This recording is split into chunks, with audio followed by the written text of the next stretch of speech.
ചെയ്യുമ്പോൾ നമ്മൾ ഓർക്കേണ്ടത് തന്നെ ഇത് നമ്മളെ കൊണ്ട് ചെയ്യാൻ പറ്റുന്നതല്ല, ഇത് ദൈവമാണ് ചെയ്യുന്നത്. അതുകൊണ്ട് ഞാൻ ചെയ്യേണ്ടത് എന്നാ ദൈവത്തിൽ ആശ്രയിക്കാം, ദൈവത്തിൽ ആശ്രയിക്കാം. പക്ഷെ എന്താ പറയുക, ഇവിടെ ഒരു അപകടം വരാം. ഇവിടെ ഒരു അപകടം വരുന്നതെന്ന് വെച്ചാല് നമ്മൾ പലപ്പോഴും അറിയോ, ഒന്നെങ്കിൽ മറ്റുള്ളവരെ മറ്റതിനൊക്കെ പലതിനെ ആശ്രയിച്ചു പോകും. അതാണ് അപകടം. അവിടെ അപകടം സംഭവിക്കും. ഹബക്കൂക്ക് 1:11 പഠിപ്പിക്കുകയാണ്, സ്വന്തം ശക്തിയെ ദൈവമായി കരുതിയിരുന്നവർ പരിഭ്രാന്തരായിട്ട് പോകും. അപ്പൊ അതുകൊണ്ട് നമ്മളെ തന്നെ ആശ്രയിക്കുക, മറ്റുള്ളവരെ ആശ്രയിക്കുക ചെയ്ത് നമുക്ക് ഭയങ്കര ടെൻഷൻ വരും. കാരണം നമ്മളത് ചെയ്തുകൊണ്ടിരിക്കുന്നേ, മറ്റേ ആൾക്കാർ ഫ്രീ ആയിട്ടിരിക്കും. നിങ്ങൾ കണ്ടില്ല, പരീക്ഷയ്ക്ക് സമയത്ത് പഠിക്കണം പഠിക്കണം, അതൊക്കെ പ്രധാനപ്പെട്ട കാര്യമാണ്. പഠിക്കണം, ദൈവത്തിന്റെ ക്ലാസ് പഠിക്കണം. പക്ഷെ പിന്നെ ദൈവമാണ് ചെയ്യുന്നത്, ടെൻഷൻ പിടിക്കേണ്ട ആവശ്യമില്ല. ഉച്ചത്തിൽ പറയാം ഹല്ലേലൂയ, ഹല്ലേലൂയ. ഞാൻ ആവർത്തിക്കുകയാണ് നിങ്ങളുടെ മനസ്സിൽ കാര്യങ്ങൾ പറയാൻ വേണ്ടി. ഒന്നാമത്തെ കാര്യം എന്താ, നമ്മുടെ എല്ലാ പ്രവർത്തനം ദൈവമാണ് ചെയ്യുന്നത്. രണ്ടാമത്തെ കാര്യം എന്താ, ദൈവം ഓൾറെഡി പ്ലാൻ ചെയ്ത് വെച്ചിരിക്കുന്ന. മൂന്നാമത്തെ കാര്യം നമ്മൾ ചെയ്യുന്നത് എന്താ, സിമ്പിൾ ദൈവത്തിൽ ആശ്രയിച്ചുകൊണ്ടിരിക്കുക. നാലാമത്തെ കാര്യം എന്താണെന്നറിയാമോ? നാലാമത്തെ കാര്യം എങ്ങനെയാണ്, ഇങ്ങനെ നമ്മൾ ഓരോ പ്രവർത്തികളും നമ്മൾ ചെയ്തുകൊണ്ട് പോയിക്കൊണ്ടിരിക്കുമ്പോൾ നമ്മുടെ ഉള്ളിലിരുന്ന് ഹൃദയത്തിന്റെ ഉപദേശം സ്വീകരിച്ചുകൊണ്ടിരിക്കണം. എന്ന് പറഞ്ഞാൽ പരിശുദ്ധാത്മാവിന്റെ സ്വരം ഓരോ കാര്യത്തിനും ശ്രമിച്ചുകൊണ്ടിരിക്കണം. നീ വലത്തോട്ട് ഇടത്തോട്ട് തിരിയുമ്പോൾ പറയുന്നൊരു സ്വരം കേൾക്കും, ഇതാണ് വഴി. ഈ സ്വരം നമ്മൾ ശ്രമിച്ചുകൊണ്ടിരിക്കണം. കാരണം ദൈവം ഓൾറെഡി പ്ലാൻ ചെയ്ത് വെച്ചിരിക്കുന്നത് എങ്ങനെയാണെന്നും ഏത് സമയത്താണെന്നും എല്ലാ കാര്യങ്ങളും ദൈവം നമ്മളോട് ഇങ്ങനെ മനസ്സായിട്ട് പറഞ്ഞുകൊണ്ടിരിക്കുകയാണ്, ആത്മാവിൽ പറഞ്ഞുകൊണ്ടിരിക്കുകയാണ്. ആ സ്വരം ശ്രമിച്ചുകൊണ്ടിരിക്കണം. പ്രഭാഷണം 37:14 നല്ല വചനമാണ്. ഗോപുരത്തിന്റെ മുകളിൽ നിന്ന് നിരീക്ഷിക്കുന്ന 7 പേരേക്കാൾ സ്വന്തം ഹൃദയമാണ് കൂടുതൽ വിവരങ്ങൾ തരുന്നത്. അതുകൊണ്ട് ഹൃദയത്തിന്റെ ഉപദേശം സ്വീകരിക്കണം, പരിശുദ്ധാത്മാവിന്റെ സ്വരം ശ്രമിച്ചുകൊണ്ടിരിക്കണം.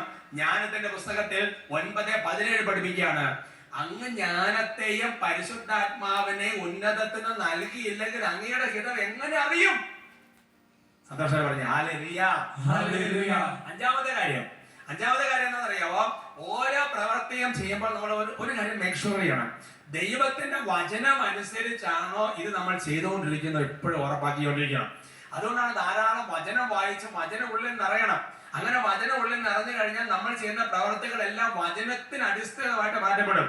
വചനാധിഷ്ഠിതമായിട്ട് പ്രവർത്തികൾ ചെയ്തില്ലെങ്കിലുള്ള കുഴപ്പം എന്താ, സ്വർഗത്തിൽ ചെല്ലുമ്പോൾ കർത്താവ് പറയും ഞാൻ അറിഞ്ഞിട്ടില്ല എന്ന് പറയും. അതുകൊണ്ട് അഞ്ചാമത്തെ കാര്യം എന്ന് പറയുന്നത്, നാലാമത്തെ കാര്യം ദൈവത്തിന്റെ പരിശുദ്ധാത്മ ഓരോ സെക്കൻഡ് പറഞ്ഞോളെ അത് കേട്ടോണ്ടിരിക്കണം. അത് മാത്രം പോരാ, പിന്നെ എന്താണ്, വചനം അനുസരിച്ചാണോ കാര്യങ്ങൾ നമ്മൾ പോയിക്കൊണ്ടിരിക്കുന്നത്. ചിലപ്പോൾ അറിയാതെ വചനം ലംഘിക്കാൻ പിശാച് നോക്കും. അപ്പോ ഏകദേശം നമ്മുടെ പ്രവർത്തികൾ ക്ലിയർ ആയി. ഇനി പ്രവർത്തികള് ഇന്ന് നടന്നു കഴിയുമ്പോൾ സംഭവിക്കുന്ന കാര്യമാണ് ആറാമത്തെ കാര്യം ഇതാണ്, ദൈവം ചെയ്ത ഈ പ്രവൃത്തി അത് നമ്മുടെ പേരിൽ തന്നെ ദൈവം പ്രസിദ്ധപ്പെടുത്തും. ദൈവം നമ്മുടെ പേരിൽ പ്രസിദ്ധപ്പെടുത്തും. അവസാനം ആൾക്കാർ പറഞ്ഞറിയോ, ഇപ്പൊ ബിനോയച്ചൻ ചെയ്തെന്നായിരിക്കും പറയുന്നത്, അല്ലെങ്കിൽ ഇന്ന ആള് ചെയ്തെന്നായിരിക്കും പറയാം. പക്ഷെ ചെയ്താരാ? ദൈവം. പ്ലാൻ ചെയ്താരാ? ദൈവം. നമ്മൾ സിമ്പിൾ ദൈവത്തിൽ ആശ്രയിച്ചിട്ടേ ഉള്ളൂ, വേറൊന്നും നമ്മൾ ചെയ്തിട്ടില്ല, വേറൊന്നിനും പിന്നാലെ പോയിട്ടില്ല. അത് ദിനവൃത്താന്തത്തിന് 1-ാമത്തെ പുസ്തകത്തിൽ 17-ാമത്തെ അധ്യായത്തിന്റെ 19-ാമത്തെ വാക്യത്തിലുണ്ട്.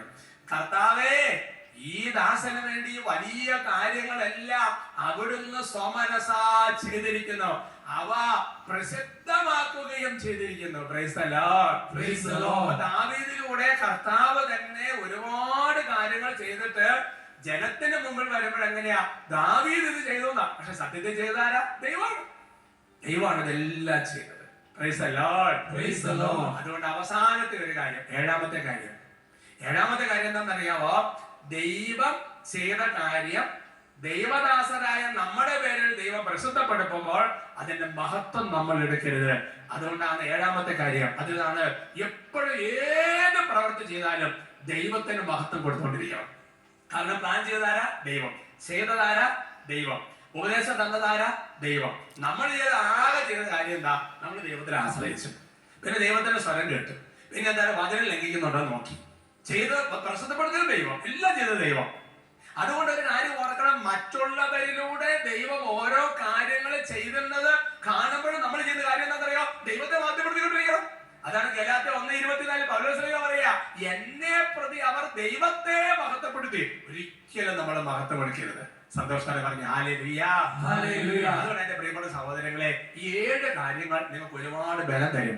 ഒരു പക്ഷേ ഇത് ഒറ്റയടിക്കുന്നതെല്ലാം മനസ്സിൽ കിട്ടിയെന്ന് വരില്ല. എപ്പിസോഡ് ഒന്നുകൂടെ കേട്ടാൽ മതി. എന്നിട്ട് എന്ത് ചെയ്യണമെന്ന് അറിയാമോ?